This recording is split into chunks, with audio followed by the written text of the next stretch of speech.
Just setting up here.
Elden Ring is a video game that is coming out next year.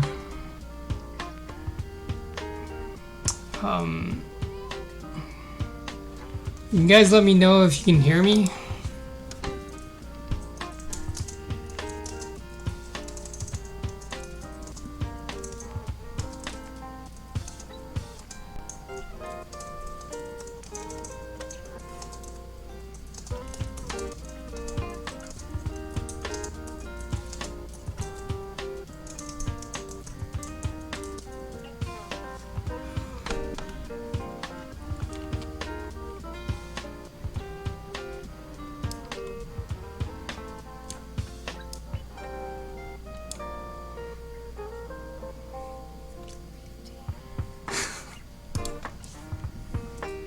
Can you see the picture?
Let me see.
Sorry, just trying to calibrate the white balance. It's kind of odd.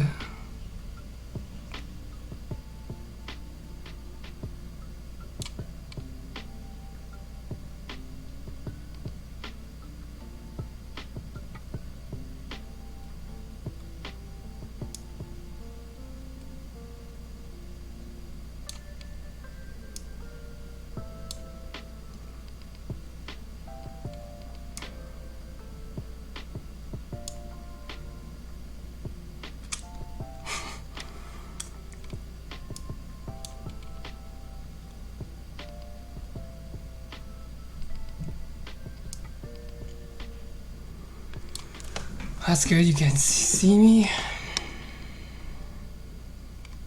Alright, there's a lot of things to muck around.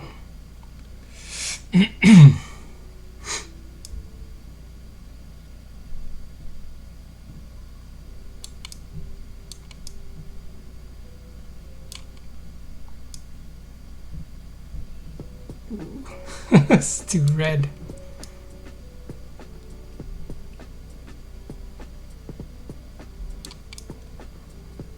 How come you can't decrease the yellow?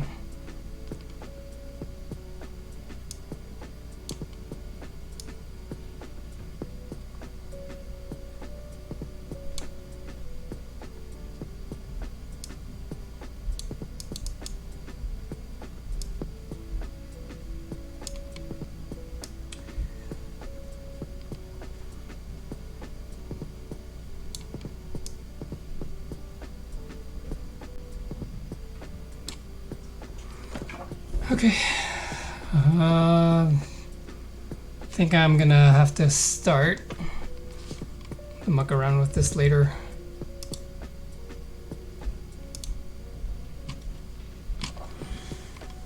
Alright, so today we're gonna draw some Elden Ring. It's a highly anticipated game that is going to be due release to next year. A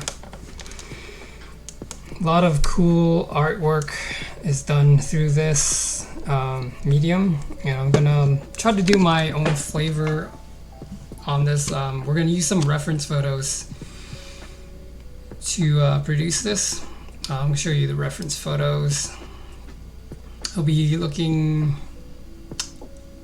I think I'm going to use the this girl and then this wolf, maybe him. And we're gonna try to do something with that. Alright, let's get going. So what you want to do is, if you're in Photoshop, typically I don't like to work with pure white. I would create another layer and delete this. Go to paint bucket. So not pure white, so I typically go to somewhat of a light gray.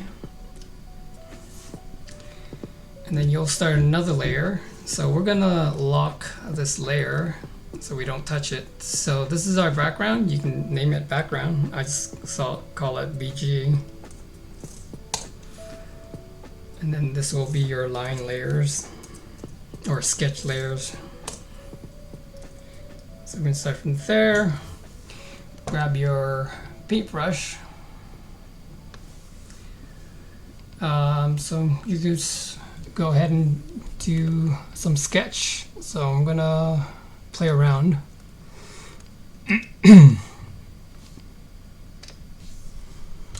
Switch to black, not pure black. So do like a gray.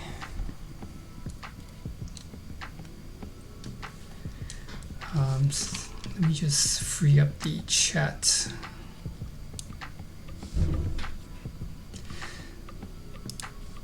So just let me know if you guys can't hear me. Can you guys even hear the music on the background?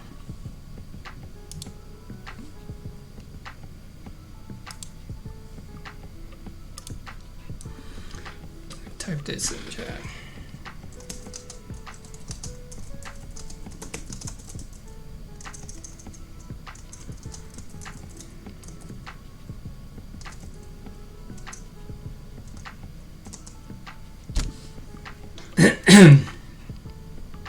Just let me know. I think the music's maybe too loud.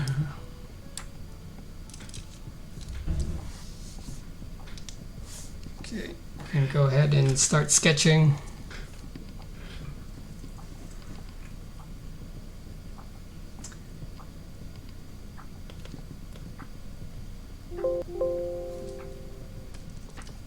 Okay. Just making sure that works. One sort of a light, soft brush to begin with. Now, any brushes you can work with. Typically, I think some people like using the chalk brush because it creates kind of a texture layer, texture kind of brush mark. I think this is the brush. I have the brushes here. So you can see there's a bit of a texture when you draw. It's quite nice when you, I guess when you start painting on top. Just gonna erase this.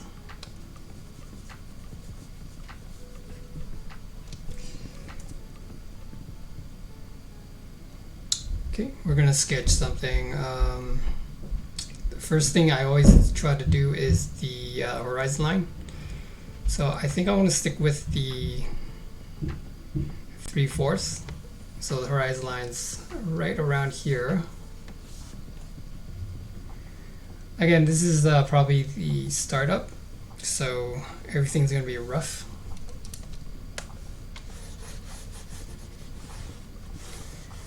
Do something like that.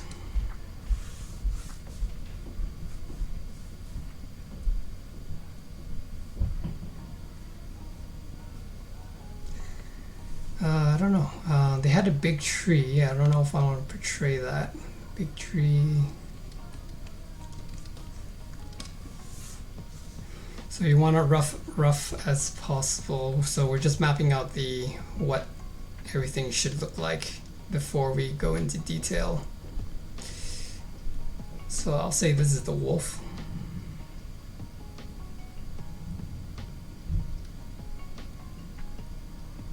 It looks horrible. I know.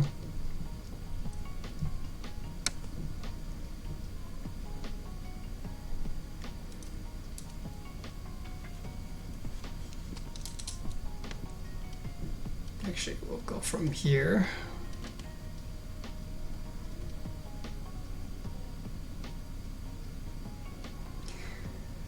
Now it's actually good to, if you have reference photos to work with. I don't have anything right now. That's not really ideal if you do that. So I'm gonna get her to stand, the girl to stand on the wolf, and then we will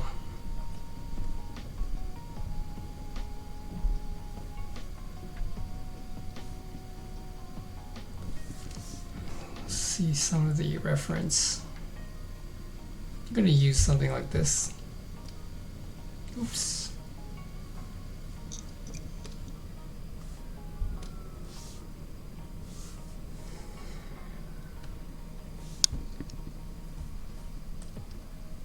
So mountain right there. And then the whatever town that you want to do.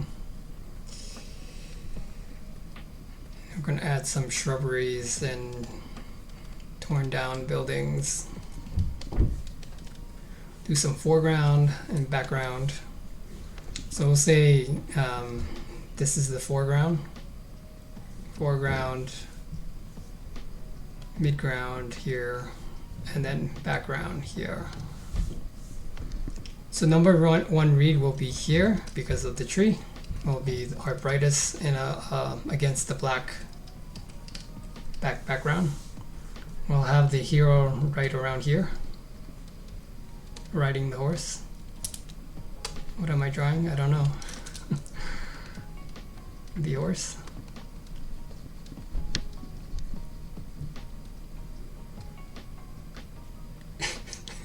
Let's go in detail here. It's perfect. All right, and then we'll have, I don't know if they had like a moon. Maybe we'll put the moon here. And then another moon. I don't know if you want to peek out from like that. Maybe.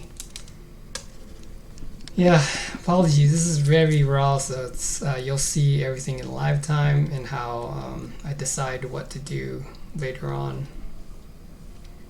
So a lot of things has to be kind of fleshed out later on. It's like that. I don't know. And then we'll have some kind of cloud here, structure.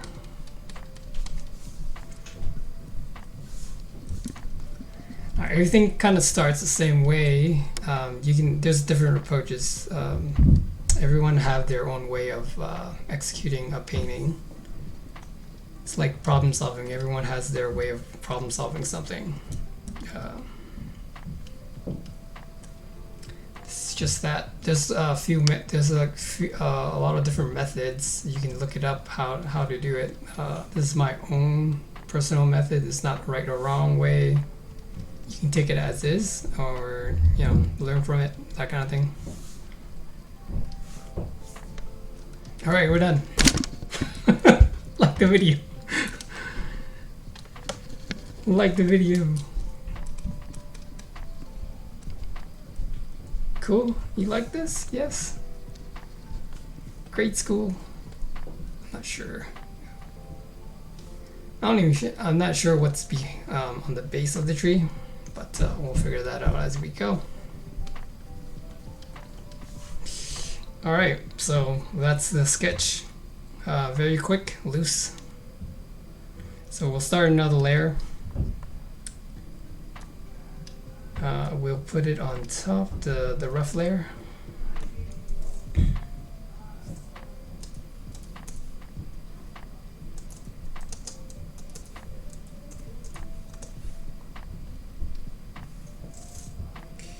Now you can choose to do another line layer to solidify what's going to be there, to refine it more.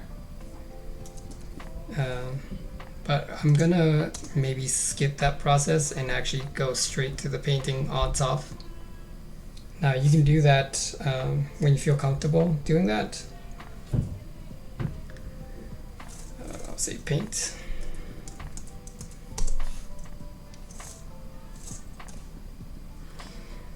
Now we're gonna take the ref line and go to about a 20% opacity.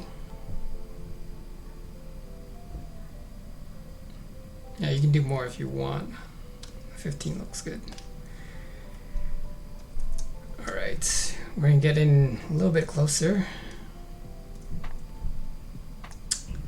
Not too close. You don't want to go too close because what happens sometimes, more often than not, when you go too close, you then go into too much of a detail, and you want to capture the whole thing as it goes before you go into detail. So kind of like a step-by-step. Before you run, you should walk, right? That kind of lesson. So what we can do is we're just gonna block shapes as we go. Now, a good thing to practice is actually discovering what your color tone is.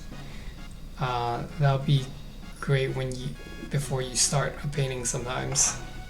I don't have my color toned figured out yet, but you can always start it black and white, and then you can figure out from then on. But we will try to figure our palettes right now. So a mountain, I'm gonna say kind of a brownish.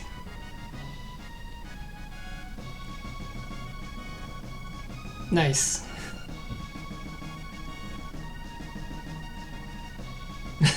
You're watching on TV? Sorry, sometimes I forget to look at the text, so mind me. If I'm not answering, it's because I forgot to look.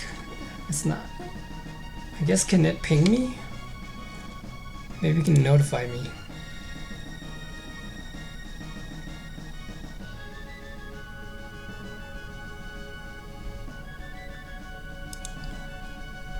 No, it's not. It's not really notifying when you guys text something. Okay, we're just gonna figure it out first. Sort of like a brown.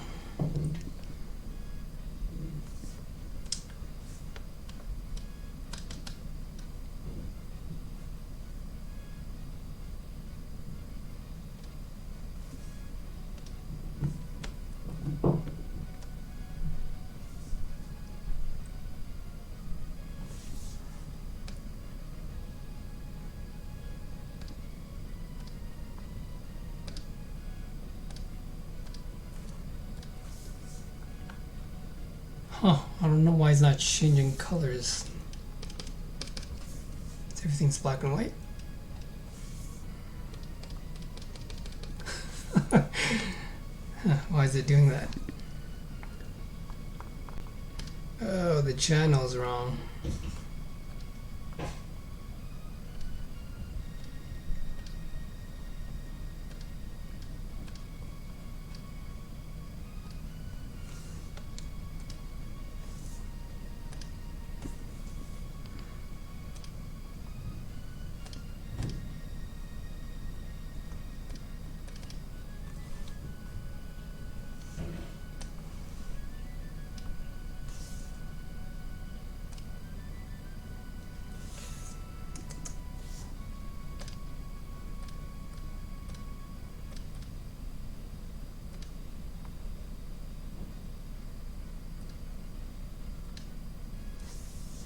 I wonder why it's like that.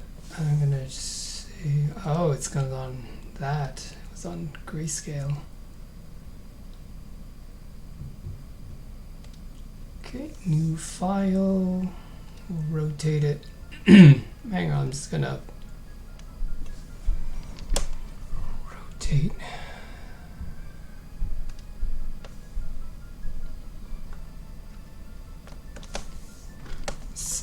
we're gonna do is gonna take these two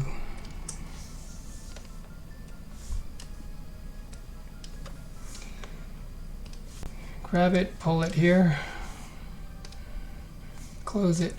There, all fixed. I didn't know it was on grayscale. So that's 14. Alright, here we go. So sort of a light brown. You want your paintbrush. It's actually B for the paintbrush. Typically when you go to the brush setting, sometimes it's okay to go 100%, but when you're painting, it's actually better to go the 80%, just because you want to see the texture and the brush stroke. So here we're just blocking in shapes.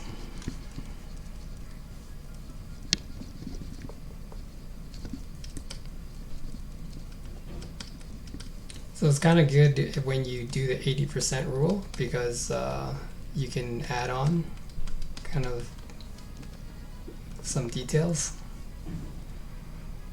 Now you can quickly switch to the eyedrop with the Alt key. So you can switch between keys like that.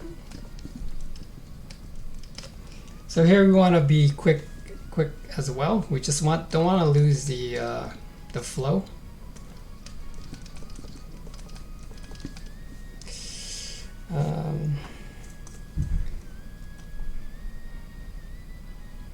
So the ground will be somewhat of a dark gray tone.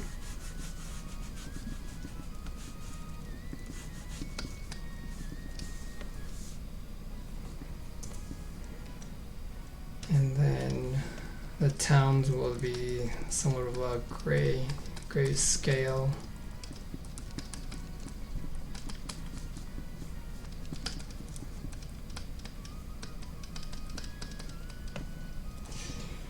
And then the foreground, we will try to use almost pure black, just because it's in the foreground.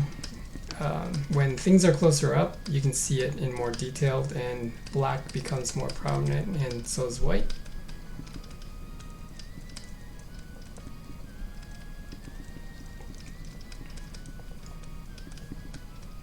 I'll just say this is kind of a broken wall structure type of deal.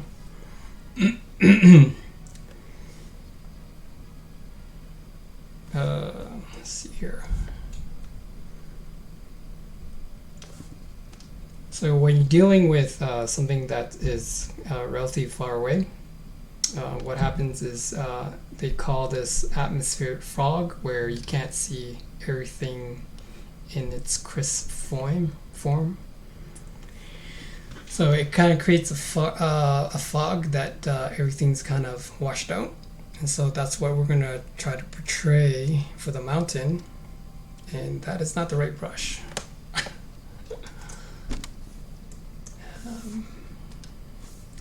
So what we want is a round brush.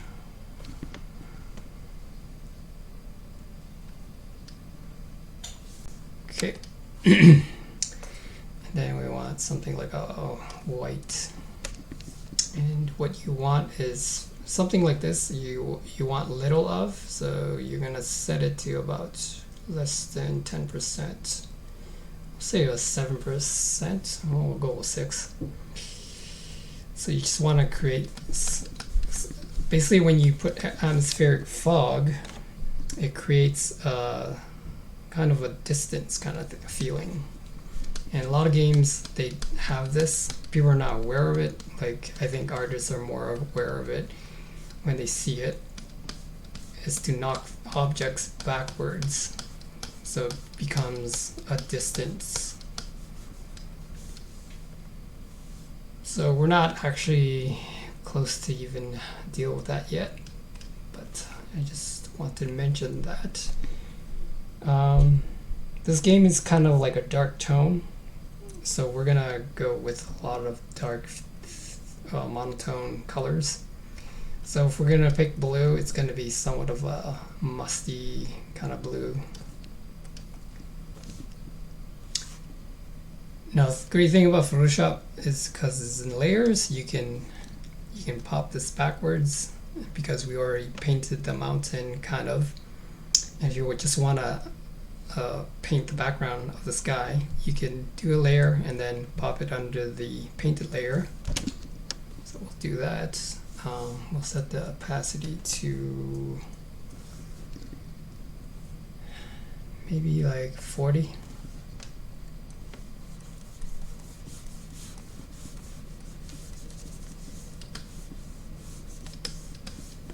So each time I touch down with my Wacom tablet, it becomes darker because you're adding more and more color to it. Oh, sorry, I didn't read the chat.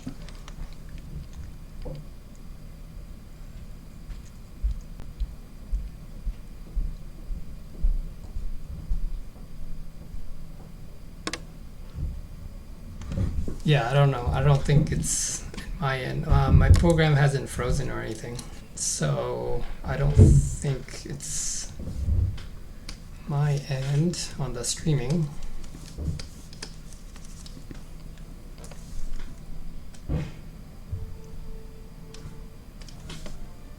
So I'm gonna add some clouds. Now everything's still kind of loose, so keep it loose.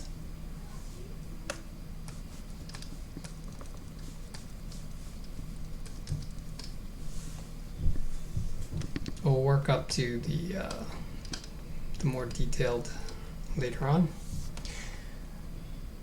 Just be aware when you knock things back, when you try to paint in front, it's not going to show because it is on the back end.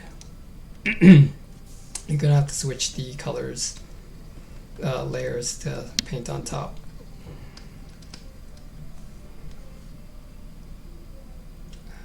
Which one did I use?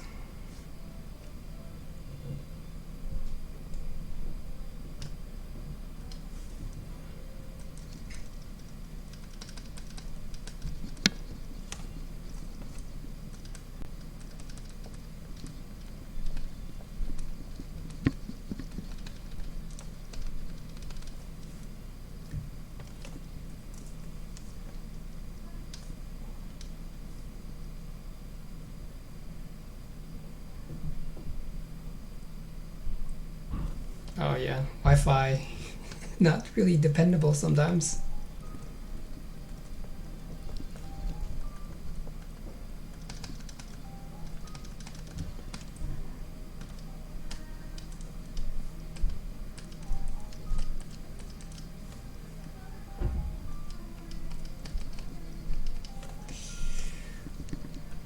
Darker. And sometimes I may change my mind and brown is not doing it for me. It might be a little more to the gray side.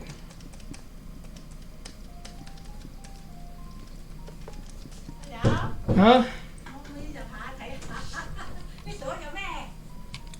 Hold on one sec. I'm gonna pause the chat.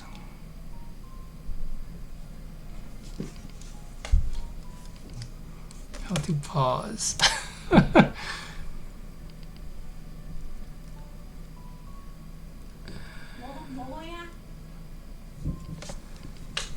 À, 而家我播緊一個嘢啊，一陣先睇啊。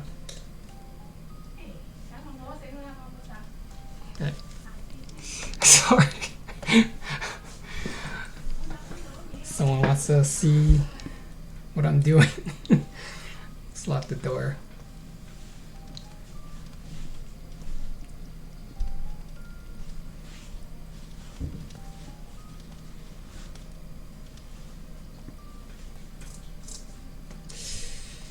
Okay. Yeah, I should. I was like, what? Someone's knocking on my door. I didn't order pizza.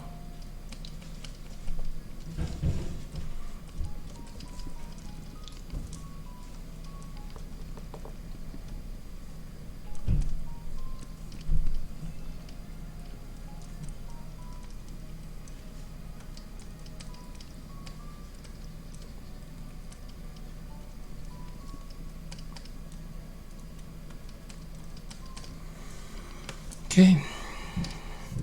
So I want to play more with the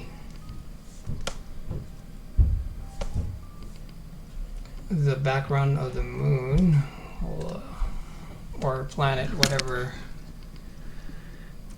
we're trying to do.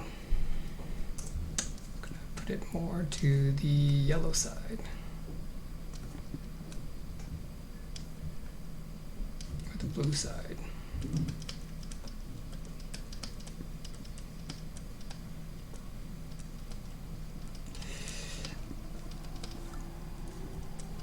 A lot of people, like when they walk into something you're drawing and it's in a rough stage, they always make that assumption, like, yeah, you're kind of bad at this. I was like, this is just the rough. Give me a break. This is the rough. Like, come on, this is rough. That happens too. It's like, maybe you should stop doing this. You're not that good.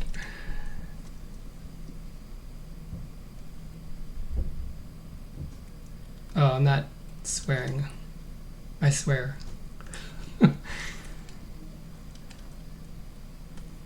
That I know of.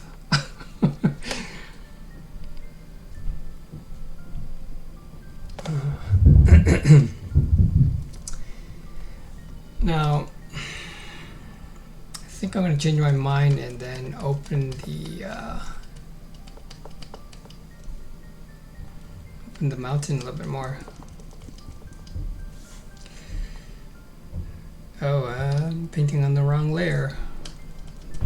Let's open the mountain more. And this will come in somewhere here.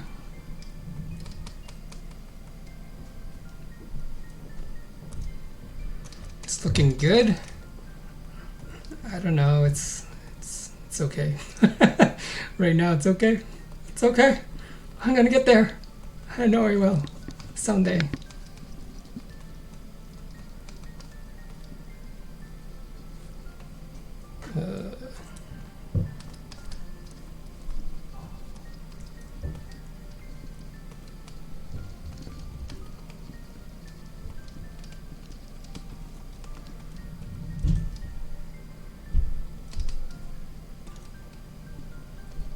Tidy some things up. Sometimes it's very confusing when you have too much layers. I think when you're a beginner and the program's somewhat new to you, just stick with 1 or 2 layers. That's fine. Too much layers, it's not the problem, right? 1 layer, 1 problem. 2 layers, 2 problems. 3 layers, 3 problems.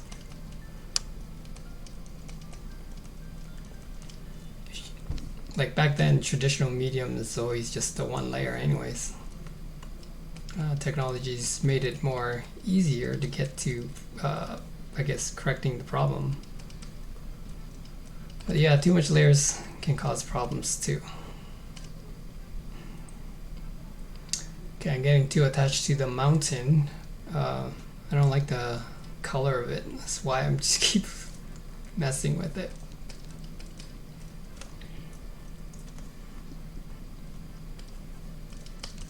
I think I like this color more.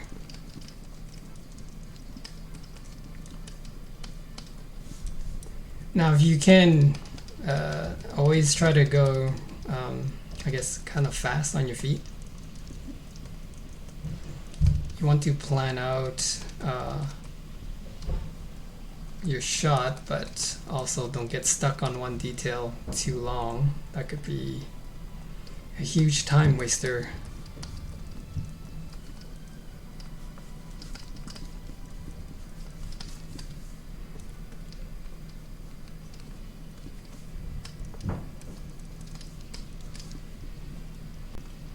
I almost like want to stick to 1 layer now,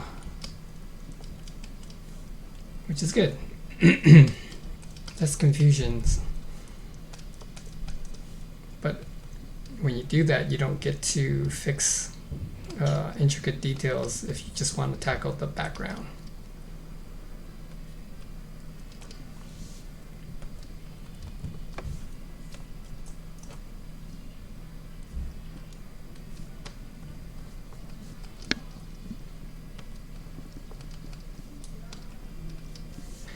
Okay, it's kind of looking good enough.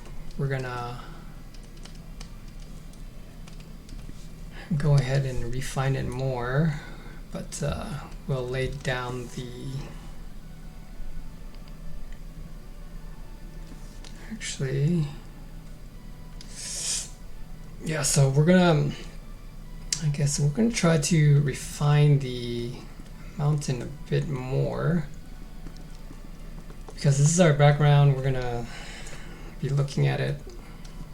I really don't like the brown.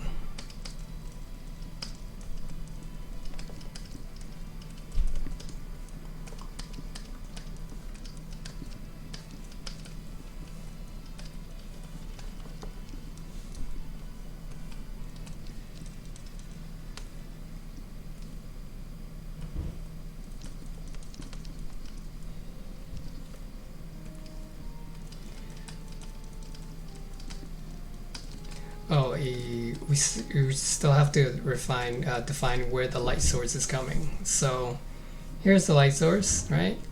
And then I guess there should be some kind of bounce. Maybe the light source is here, and then maybe another light source is there.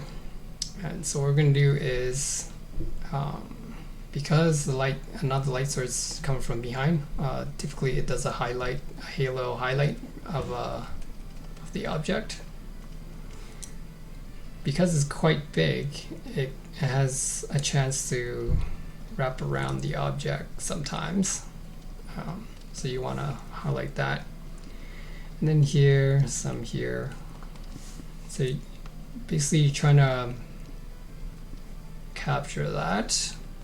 Then let's say a light source is beyond this area right here and shooting down onto the mountain.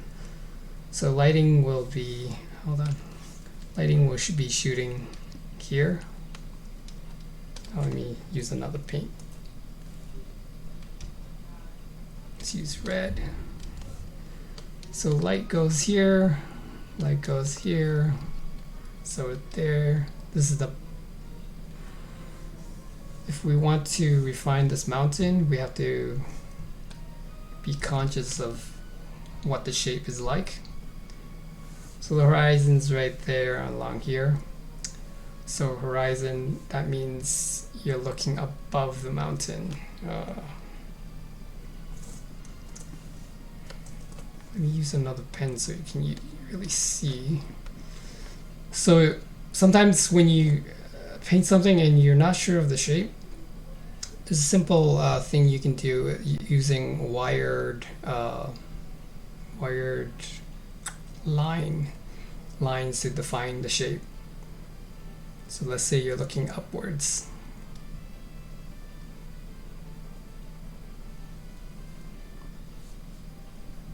Let's say the mountain is basically like this shape.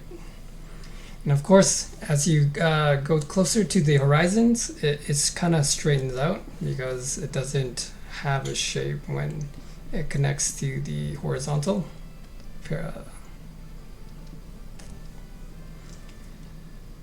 So if this is the corner, then this is the shaded area, and this is the light area in general.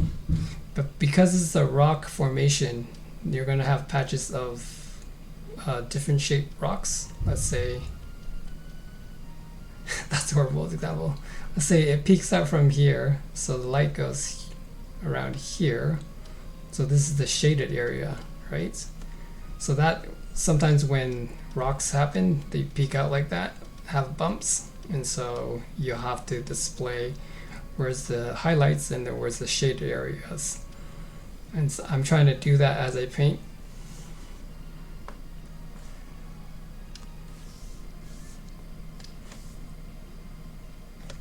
Okay.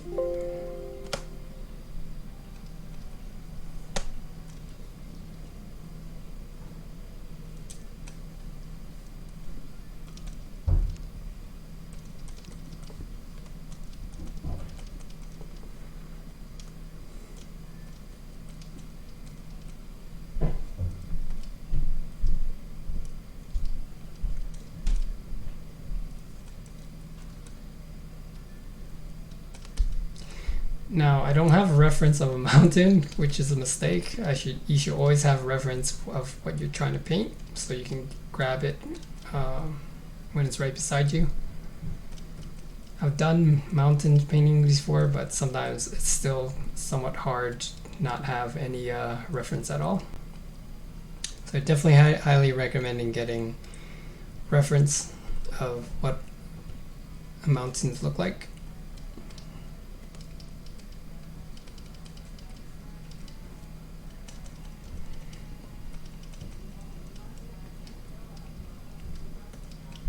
So over the years, when you keep drawing, you tend to remember what things look like, and basically that's what we call a visual library. And visual library is, you can say it's the same as vocabulary. The more you read, the more vocabularies you recognize and understand. Pretty soon, when you read a lot, words become familiar. You don't have to even stop to consider what it means or how to pronounce it. It just comes fluidly, which it goes the same when it comes to visual library. When you're building a visual library in your head, you understand what it looks like and how everything works. And when you paint it, it's more believable. It's more natural for you to produce it.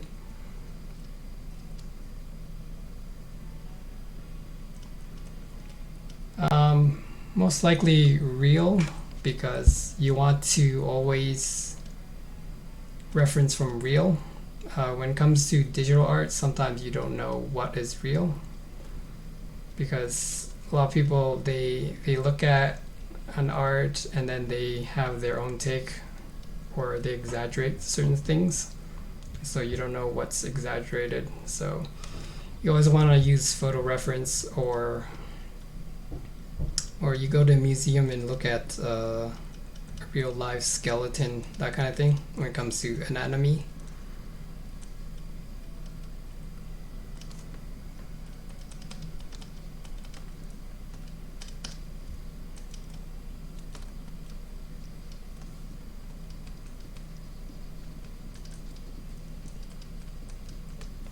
Yeah, I can be painting this mountain forever, but we're gonna speed this up.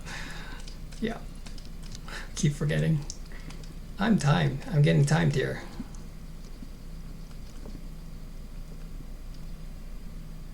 I think there's some shortcuts that be explored here.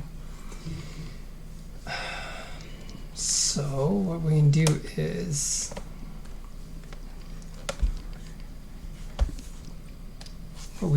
is, sometimes we're just gonna paint with gradients instead. 80% is too high for opacity. We'll do about 20%. So you want to highlight the spots quickly. And you want to shade the dark spots. Yeah, there's a lot of techniques to be. What's it doing? A lot of techniques to be explored.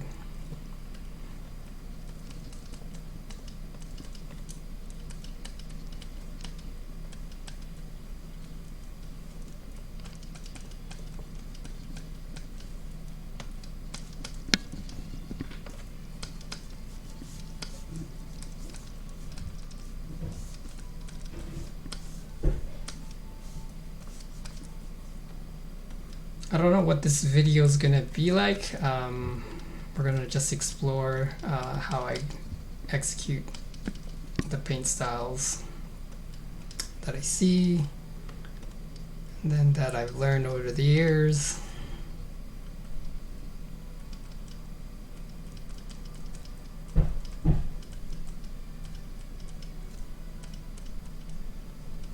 Then maybe I won't go through the whole painting. Maybe I'll do a rough, because sometimes it may take too long to actually get to the final piece. But what I can do is on my off time, I can paint it out to a more finished level, and I can show you guys what it could look like if more hours were spent on it. I don't know, where would the channel go from there? Like, do you guys want to see finish to start, or you want to see the rough start and then see what the finish could look like? It's hard to say where to go from there.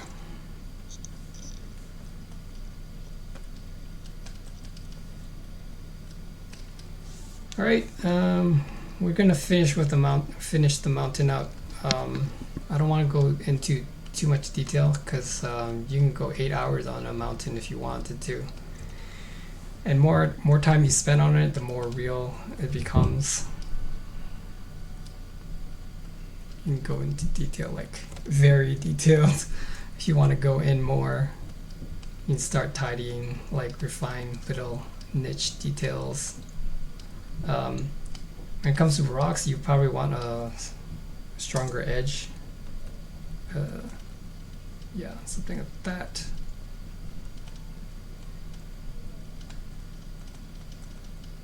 I was going to show you quickly on maybe a piece of the rock what it could look like.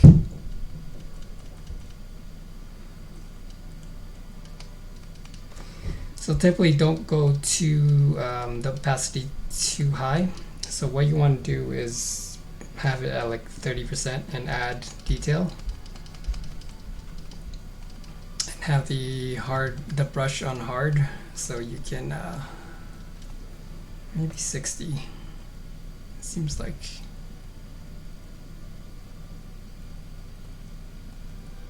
too light or something.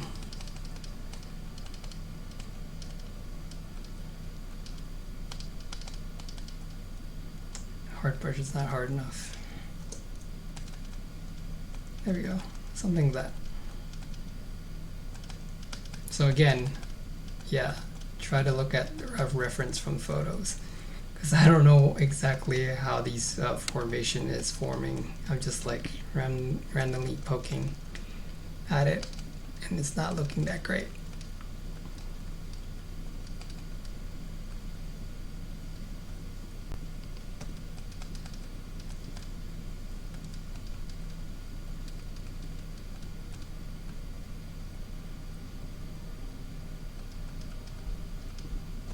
And if you guys have like a music that you like to listen to, you can actually tell me about it, and then we can plug that in as we work as well.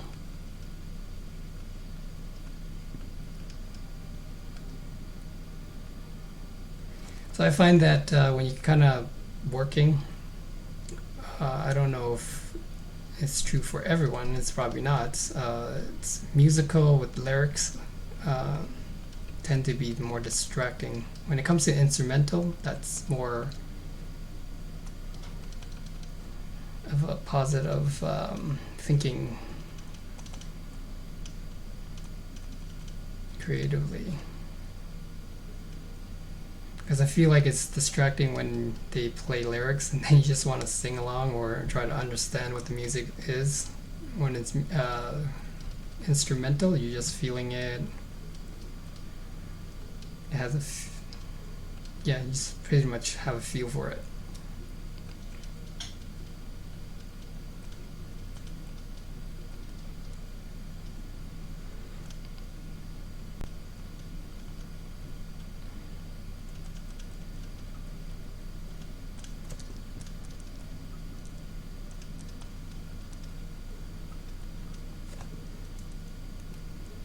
Hard edge needs to be harder.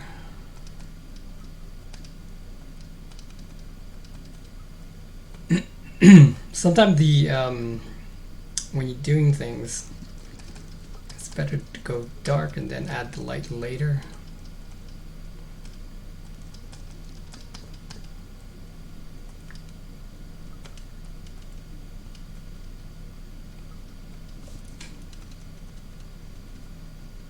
So I'm no pro, but I've many experience in the drawing industry or the illustration industry. I'm still learning. Like there's no. It's hard to get to the end piece of what kind of skill you absolutely want. There are many artists right now that are streaming, and they'll nail down their kind of style, but they're still not like perfect, right? There was always room to grow in that sense.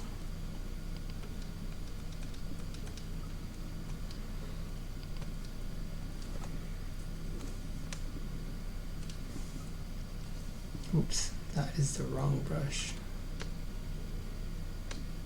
I want the texture brush.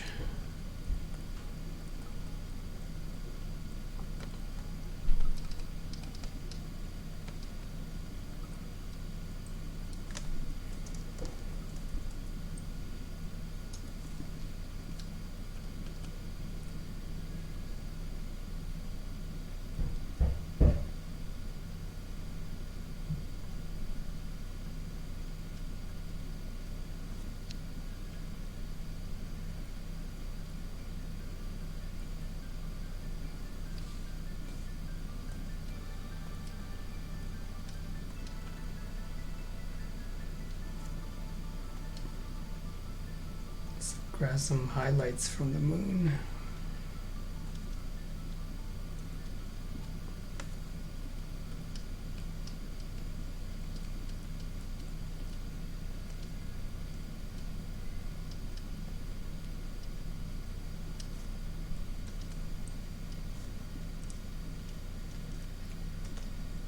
So actually, when a lot of people pros work, they actually have a lot of different reference in front of them. So as they're painting and creating, they are actually looking at their reference too, to influence their final product, if you will. So a lot of people, when they're streaming, you don't see that part where they actually have reference photos or other people's artwork to influence them, to push them to a direction that they want to achieve a certain look.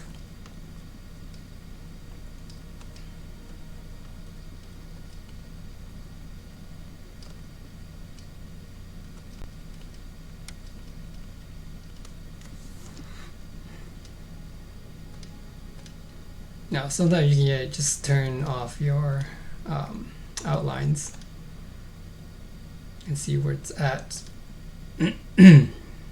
Now, because we don't have our main characters in the area yet, we're gonna still have the rough sketch in there to remind us what are they doing.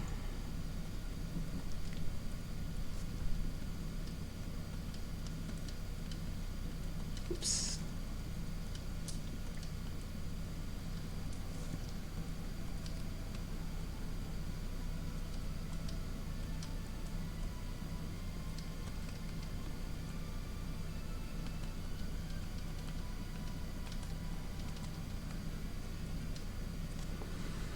Okay, we're gonna make a new layer, and remember the tree. I don't think I have a reference of that tree. That tree was glowing yellow. So we are gonna change to, I think it was somewhat of a golden yellow. Somewhere there. We're gonna plug that tree in, block it in.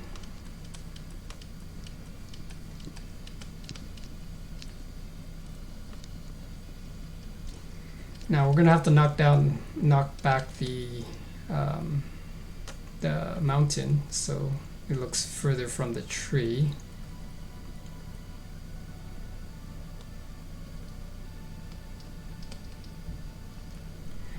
Now there are paintbrushes to make drawing of the branches and the leaves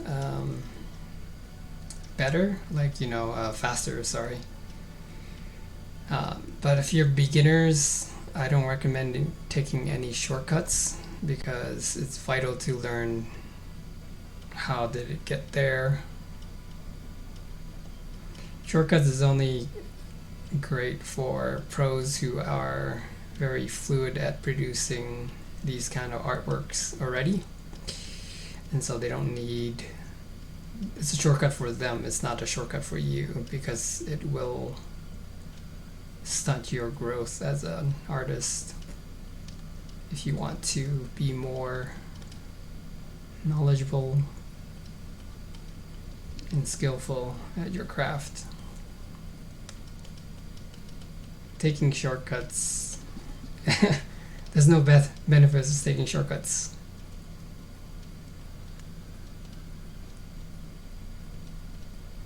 When it comes to starting up. Sorry, forgot to look at the chat. Yes, reference to another mountain if you can.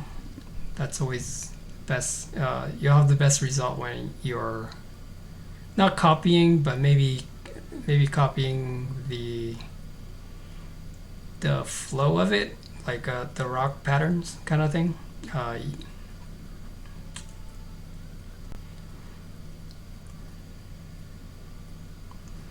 Yeah, sometimes you can listen to whatever.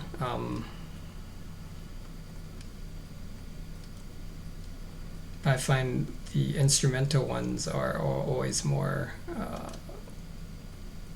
to me anyways, it's more motivating and less interrupting when it comes to lyric.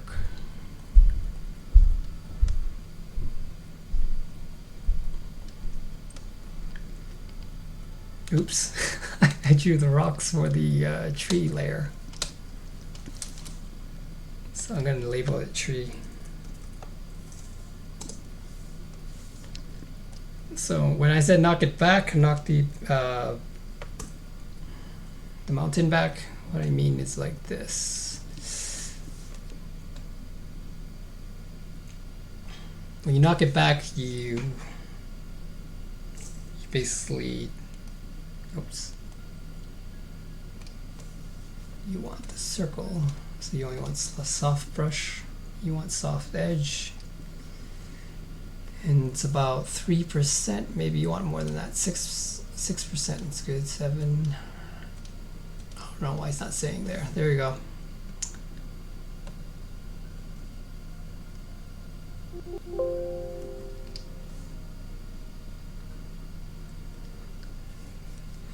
Because when you see like this, it seems like it's one piece, but when you create atmospheric fog, we'll create a new layer just in case we did too much. Go like this, it detaches the foreground and the background.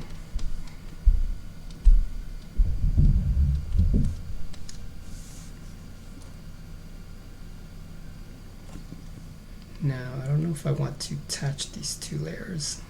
I'll say this one fog.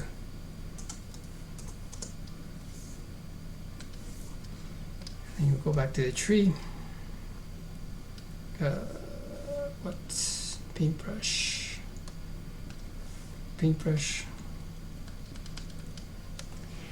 I'm going to go to 70% on opacity.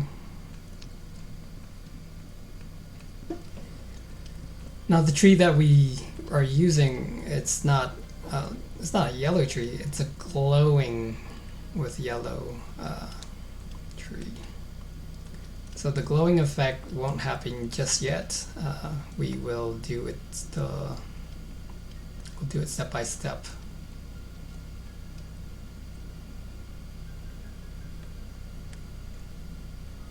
Are they gonna ding me from the background for copyright music?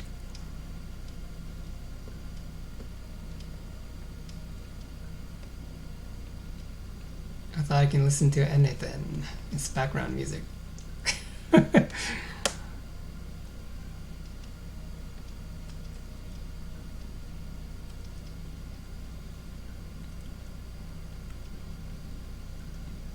Yeah, you send me a link of a song. What if we listen to radio music? Is that copyrighted?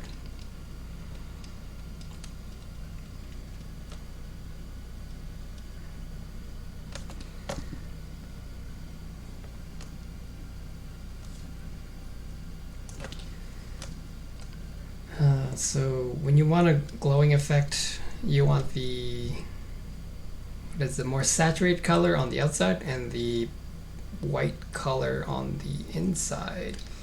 And so this captures well more on the soft brush, which is this. You want soft as possible, and then you want around. It's better to work lighter and then build yourself up from there. So you want like this.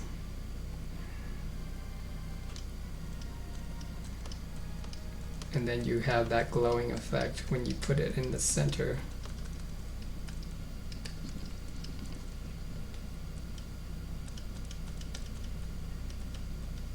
So saturated color goes in the, I guess, the outline, and then the whiter color goes on the inside, so it makes it kind of glowy.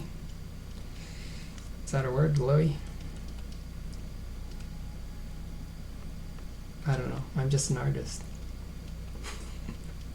Sort of.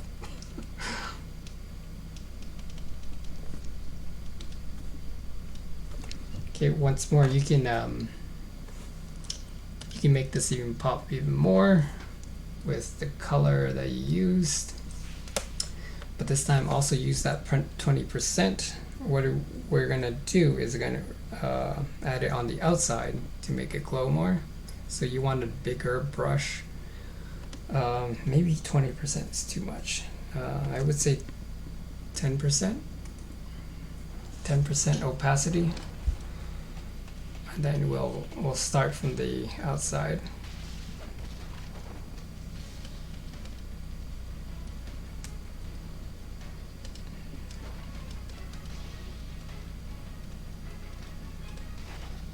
So we'll have that kind of glowy effect.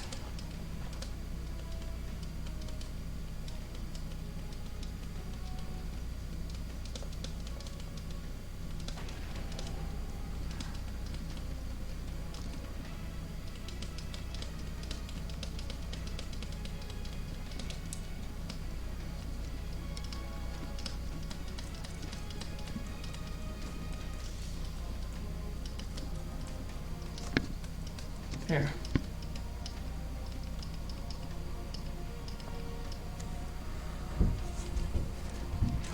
We'll refine it more later, but just showing you how the glowing effect works. So what we're going to touch up, we're going to say the tree has a bit of detail when it comes, even though when it's glowing, the tree is typically, the texture goes up. And then some tricks to use for the tree is go vertically up, follow where the branches go. Sometimes on the root of a branch, it does a curve. I'm not sure if you can see that because it's light yellow.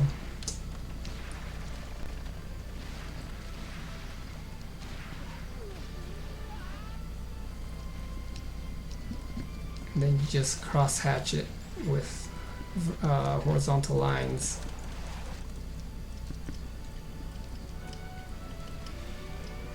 Those are some tricks to make the texture of a tree. There's lots of other different methods.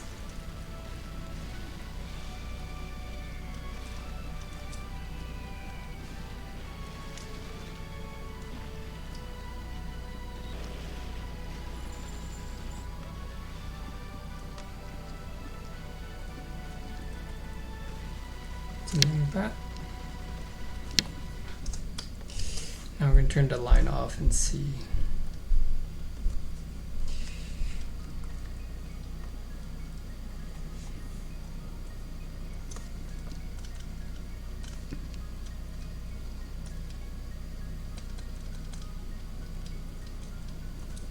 Now in the trailer I couldn't see what the tree looks like on the base.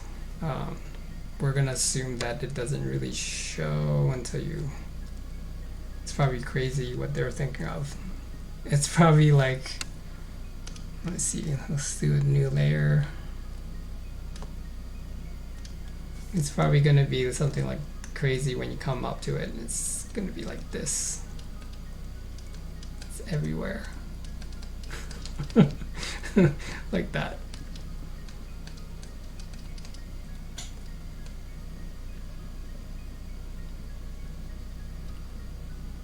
And then to get to the tree, it'll be some kind of narrow passage. Delete. But what we're going to do is actually, because we're so far away, it's going to be blocked by other rubbles of building. Grab some color here.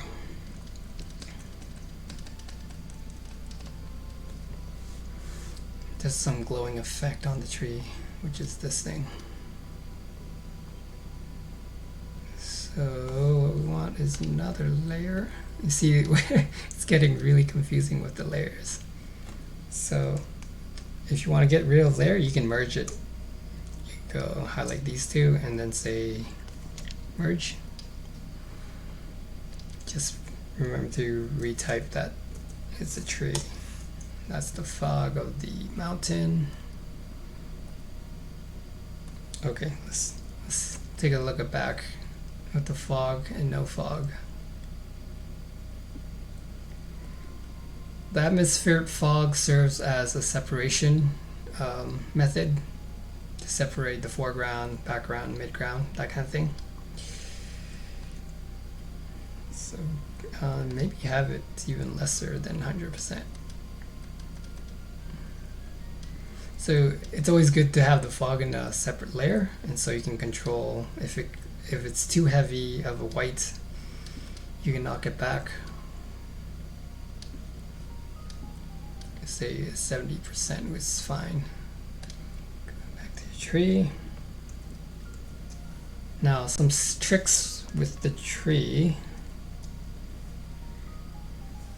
Let's go back to that chalk brush.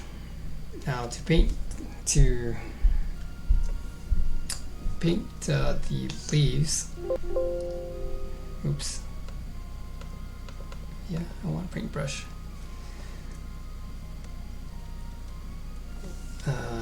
Wrong color. So grab this. We'll actually do more saturation on the leaves.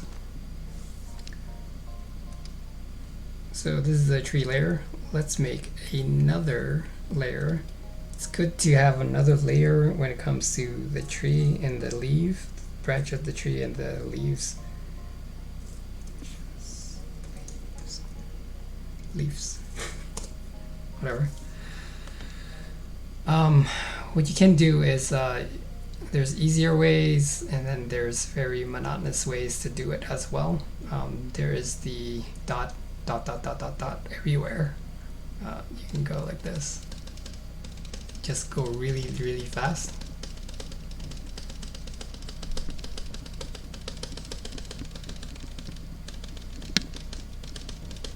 Then you have to adjust the brush stroke as you go.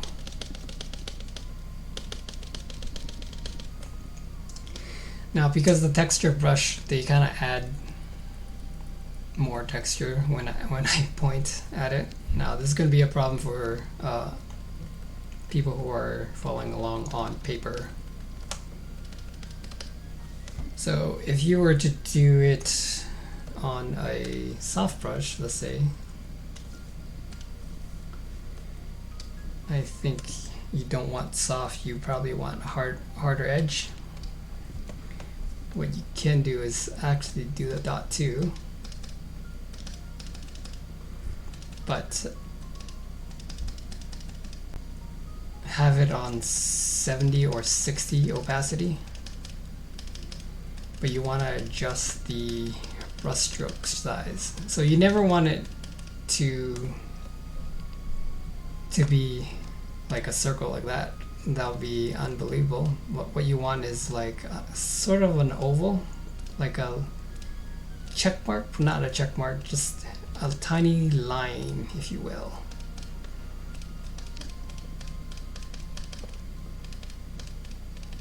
Try to stay away from the circle aspect. So leaves aren't circle, so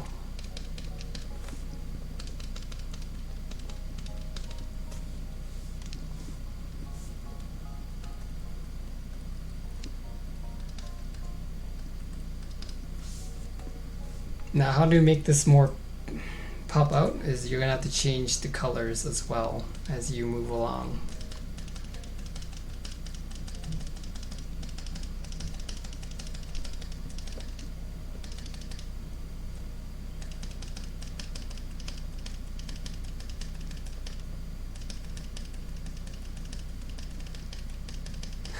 It's a lot of pointing. But yeah, you get the gist of it.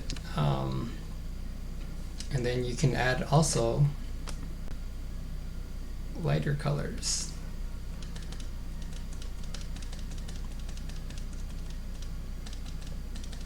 This is kind of like the same principle as this whole painting, with the darker colors kind of coming forward more.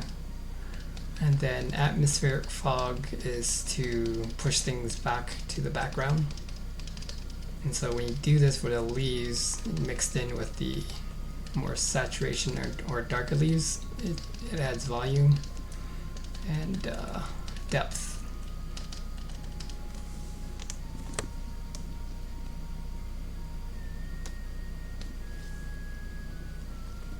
So you can do the same with this.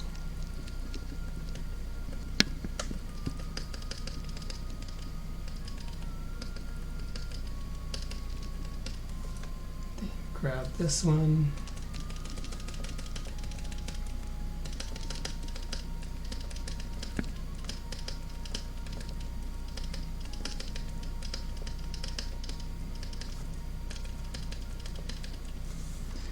Okay, so those are the methods. I'm gonna go to a new layer. Here's the other method for painting leaves.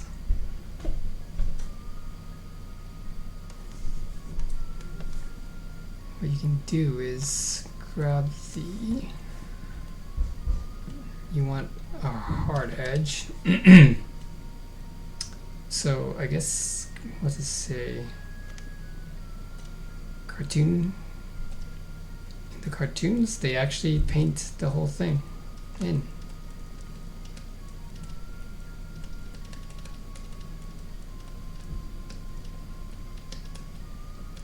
Just like that. Sometimes they don't even show the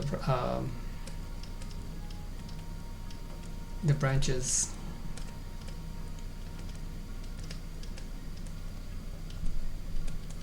Now the branches serves as a pattern that you can go when filling in the leaves.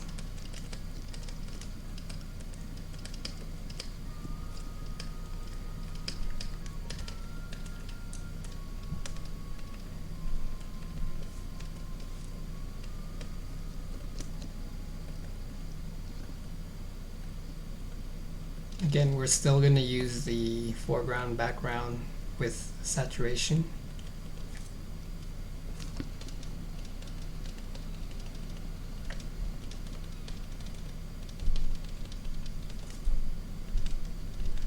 Some leaves coming down, and then we want a different color, something like that.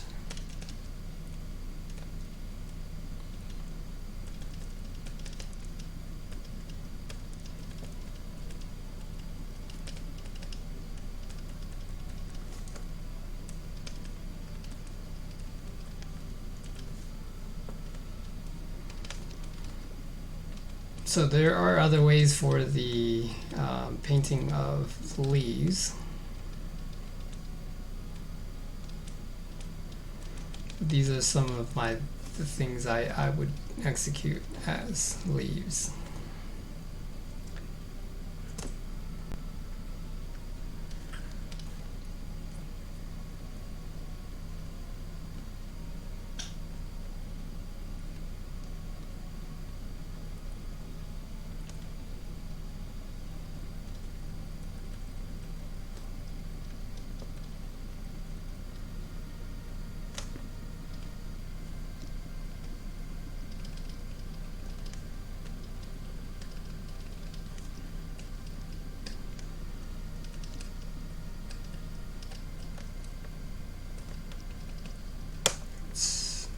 this.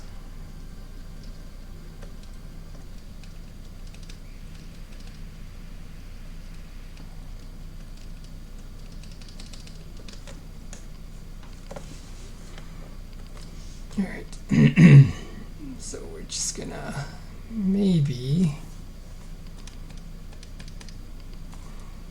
do another layer. Just sometimes you like to open another layer just to experiment. That's totally fine. That's because it's easily deleted once you think it doesn't look good.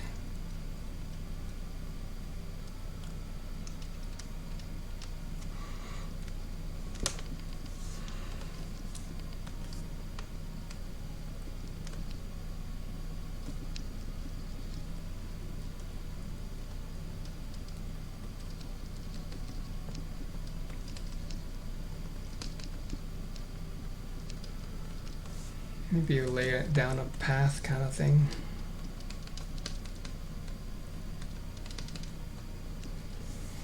Now let's look back on our rough lines.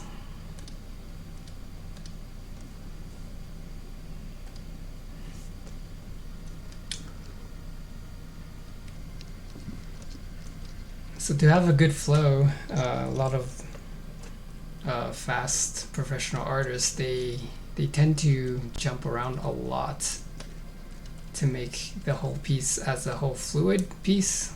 If you stick around too long on one area, it tends to look static without brush strokes, and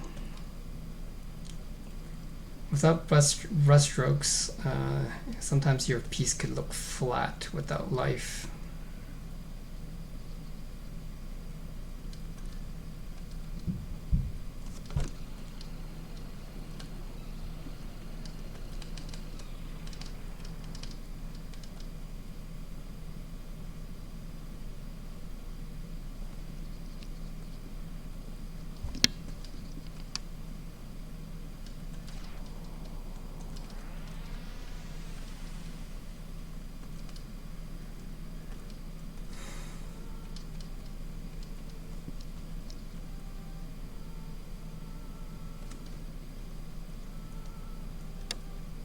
Now, Photoshop does have a tool to make perfect circles, so if you need that, go ahead and do it. It'll make it look a lot cleaner. For people who are doing straightly with hand, you can do it that way too. I say when you do the hard way, you learn a lot more. So if you tend to just want to do the shortcut, you kind of deprive yourself from the working knowledge.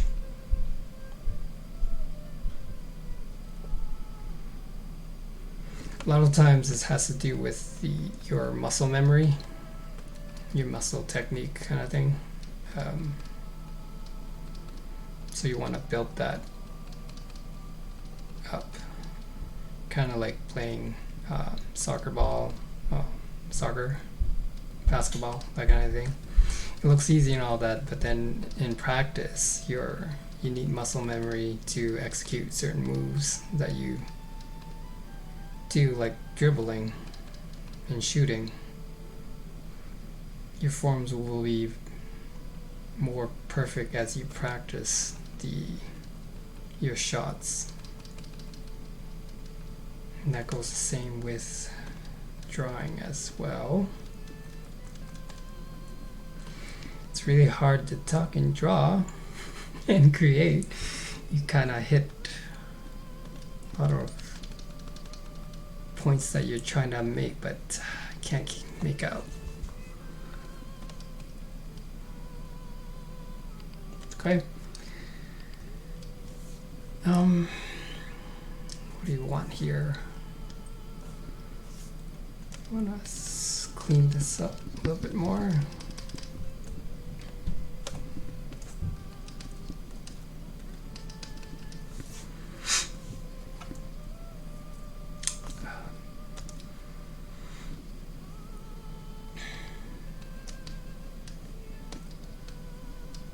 don't get it. What's happening here? Something is in front. Oh, the fog. So let's get rid of the, put another layer. We can flatten it when it gets too confusing.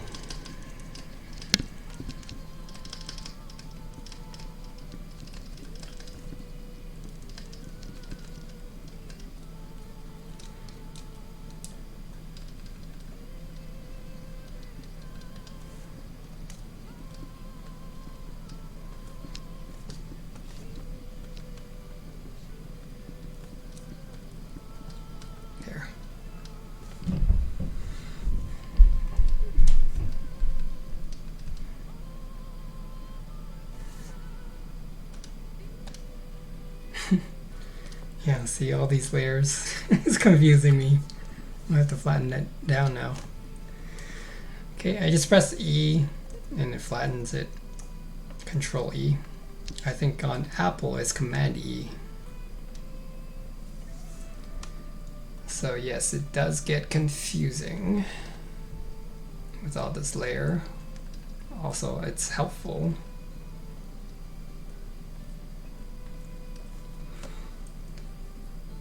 Okay, start adding some main characters in here. Let's start with the wolf.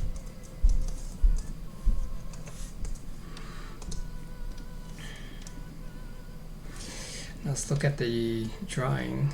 It's not much help, but we know what the form is somewhat like.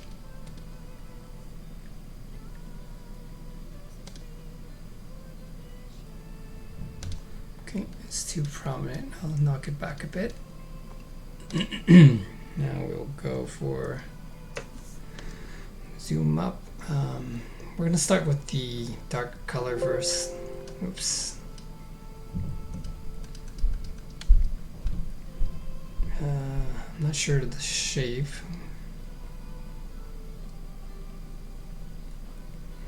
That's his head and nose.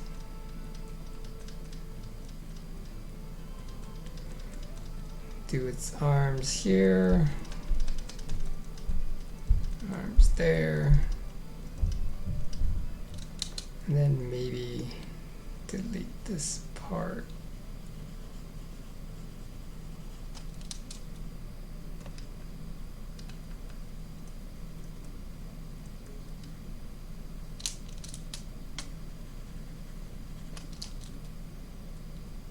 So there's been a comment where people saying using reference photo is cheating. Is it cheating? How do you learn the forms if you didn't use any reference at all? That's like saying I learned a word without reading it.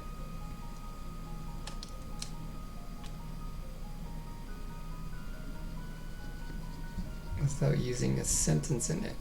It doesn't make sense when someone states that. So how do you have visual library if you're not allowed to work with reference photos?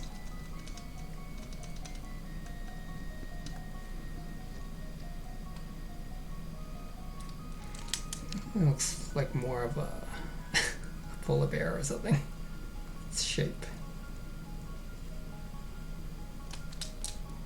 Now the wolf does have armor, and the picture doesn't really show too much that it grabs of what the shape of the armor is. Now I'm gonna make her stand here.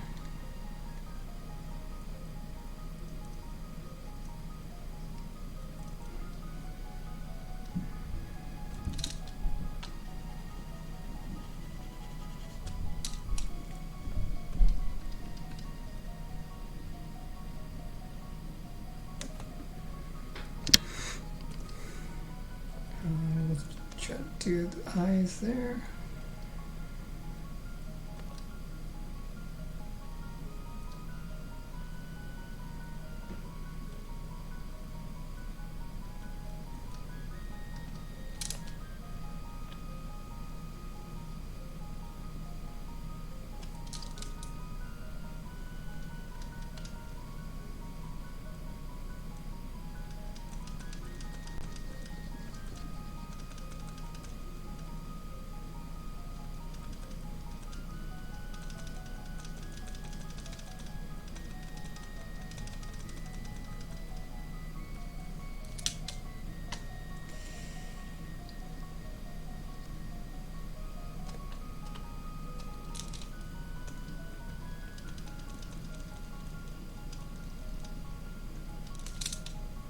because I don't have reference photo, I don't really know what the wolf armor looks like.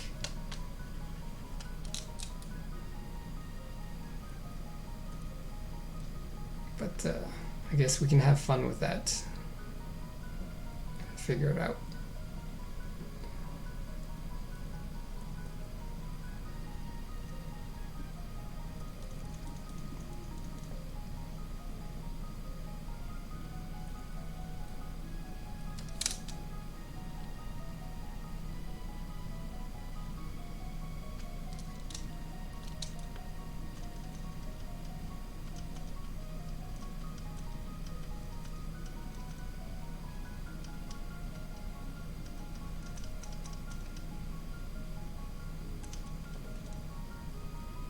That.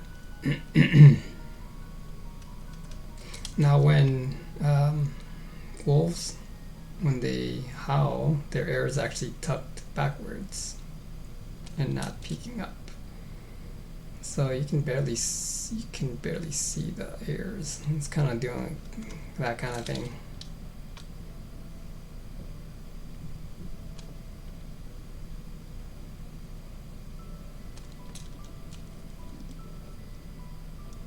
I don't think the wolf has the an helmet.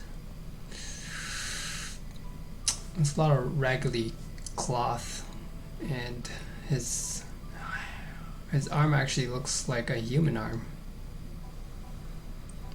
and then armor around it. Why do I keep doing that? It's this and then that.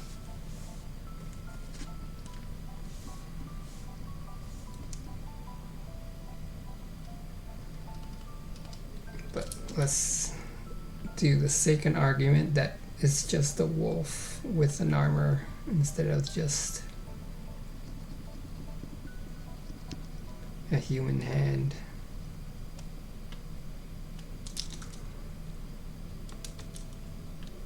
Now you have to consider how the leg is, because I'm having a difficult time because I keep forgetting to trace it back to the horizon line. Now sometimes a good reference point is to make lines for your subjects. Like say, let's actually use a different color. You can do a directional line like this that leads to your horizon line. That looks correct. And then this is the vanishing point. Right. So you use you can sometimes use that. Actually, a lot of artists lay down there, or they actually understand the perspective, and they kind of still need the horizontal guidelines and foreshortening lines when it gets tricky like that.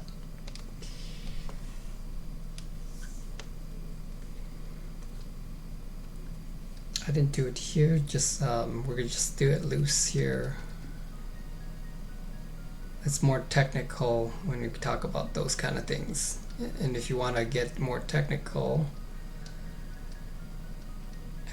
I don't have a video on that, but you can definitely look that up. There's a lot of people that are doing that.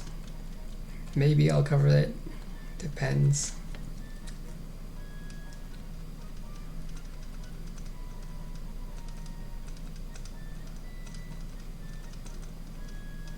Okay, so we don't know exactly what the armor looks like for the dog, so we're just guessing with silhouettes now, right now.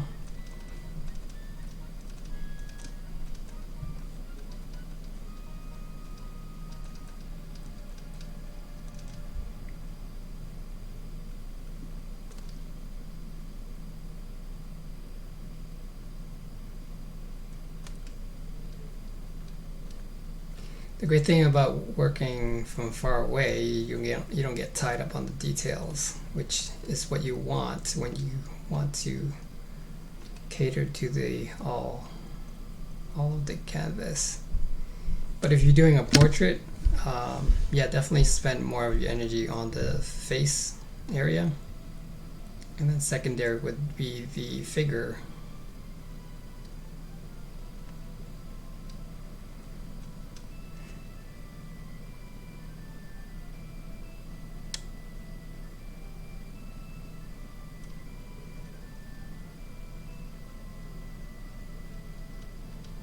I believe she has a big sword of some sort.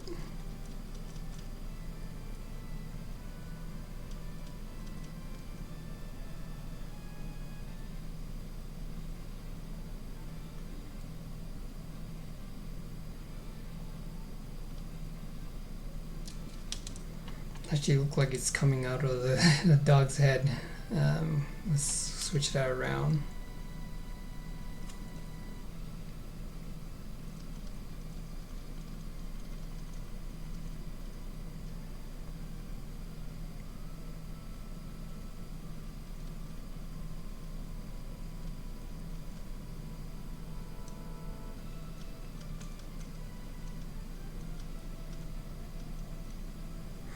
Now that's crossing in between the tail.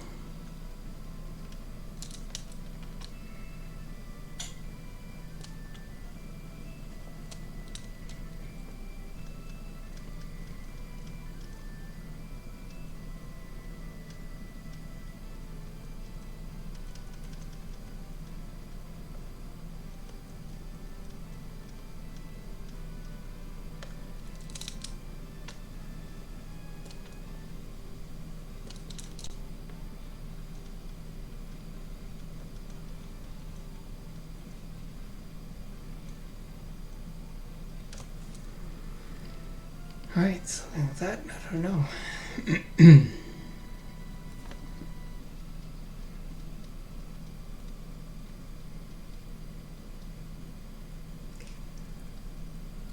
Reason why I'm working in black right now is we're just blocking out shapes. We don't want to get tied down by too much of detail. We're just trying to capture the overall look.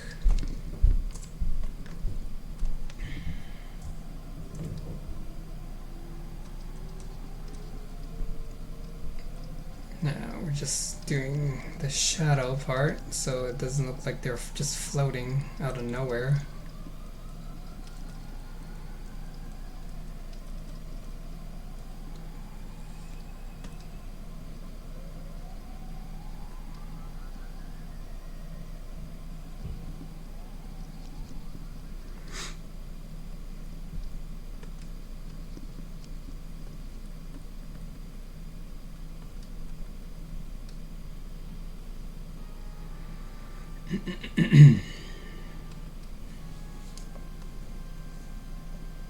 Looks good.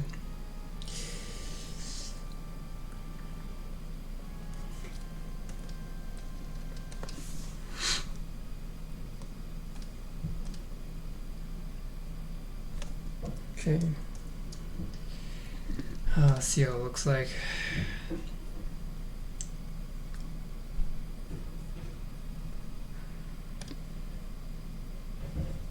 Might want to knock the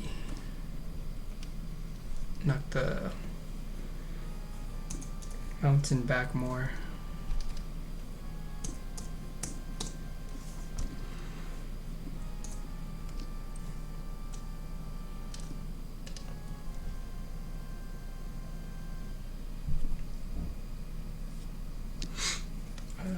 Let's do 6%.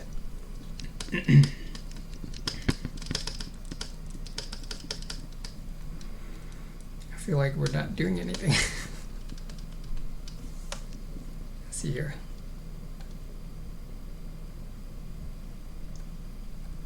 No, that's not doing anything.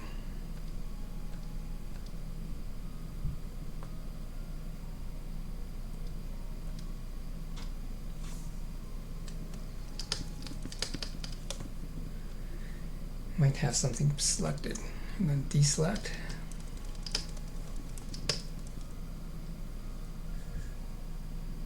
Oh, we're not on brush.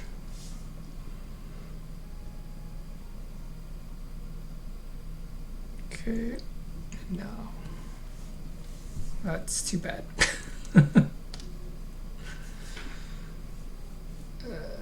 You want soft brush. About 6%.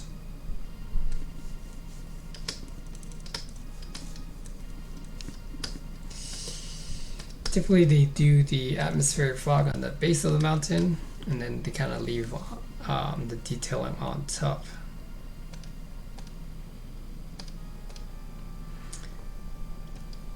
It's your call too. What do you think? This leaf or this leaf? Got two leaves there.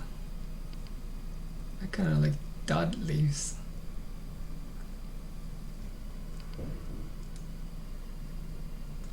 We'll probably have to add on it though. Yeah, let's go with this leaf for now. Might have to add a little bit more just because it's on two sides and not all of it. But what we want to do is add the main character. We'll add another layer. Main. Missing an eye. C.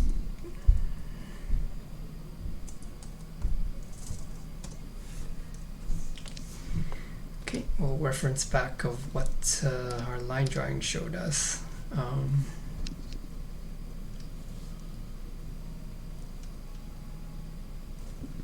So grab this. I'm going to set it at 70%.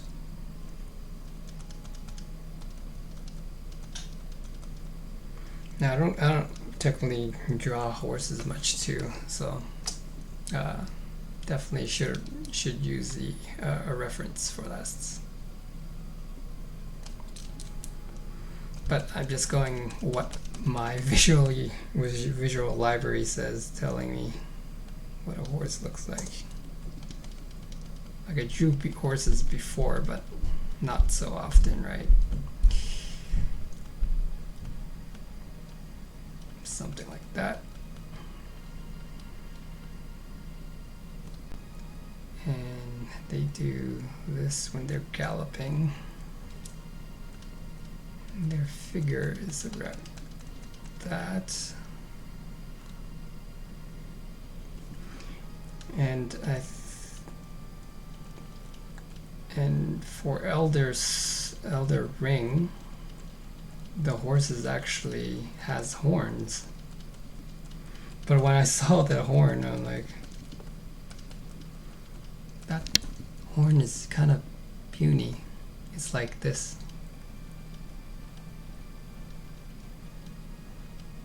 It's just like a tiny horn.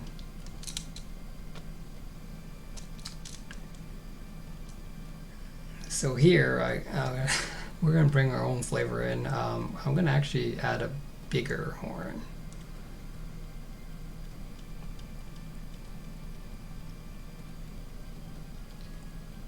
And we're going to actually add maybe a branched out horn.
Alright, may have to stop soon.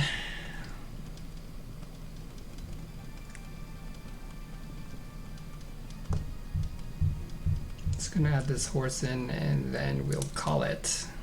And then next weekend we can continue off.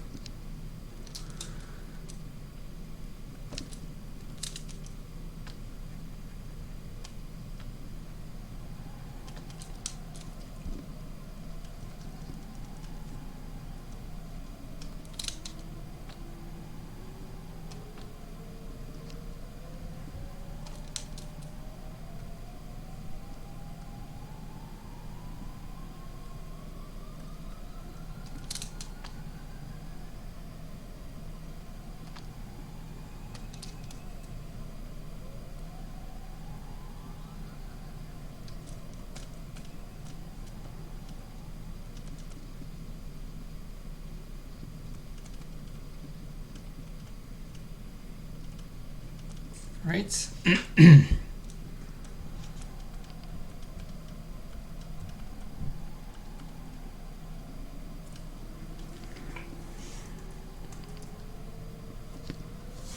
Quickly add the main character.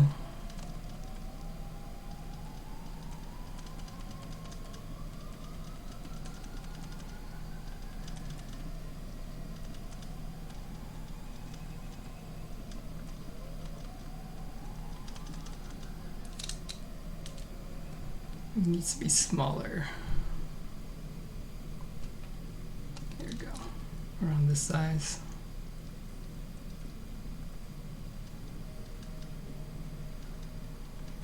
Then you'll have his trusty sword.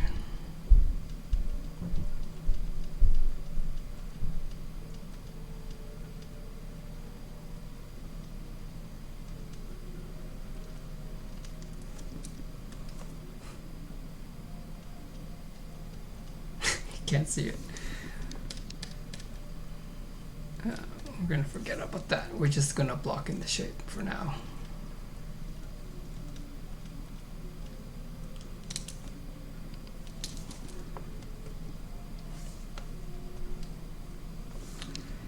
All right, let's see what we have. So we have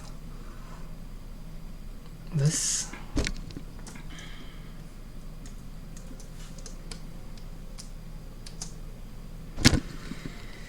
Yep, these things take time. Let's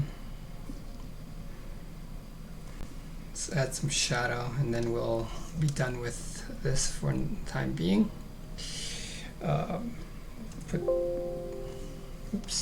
Put 20% opacity and then we'll give it a shadow here. All right, so it's a little bit more believable, grounded. Okay, yeah. And then as we go in tighter,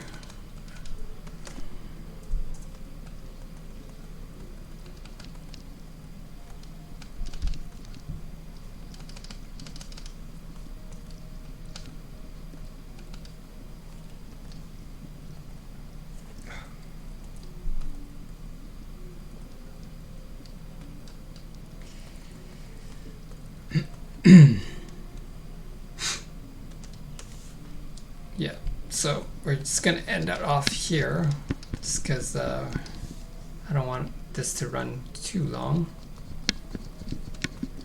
I mean, if I was even more pro, I can get it more tighter.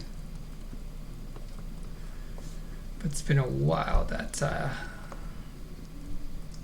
speed paint. It's hard to speed paint when you don't do it too often. So sometimes you forget the how to finish off a painting or get it to a more tighter level. For me, it's just zooming in and doing more tighter detailing up. Yeah, I kind of have it backward, don't I? The shadows on this side, lights on this side.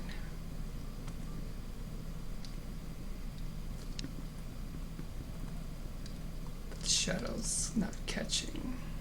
This is going here. All right, we'll just end it for here for now, and then we'll continue on next week. Okay. Thanks for watching. If you like the video, hit like, subscribe, and we'll see you on the next one. Thanks.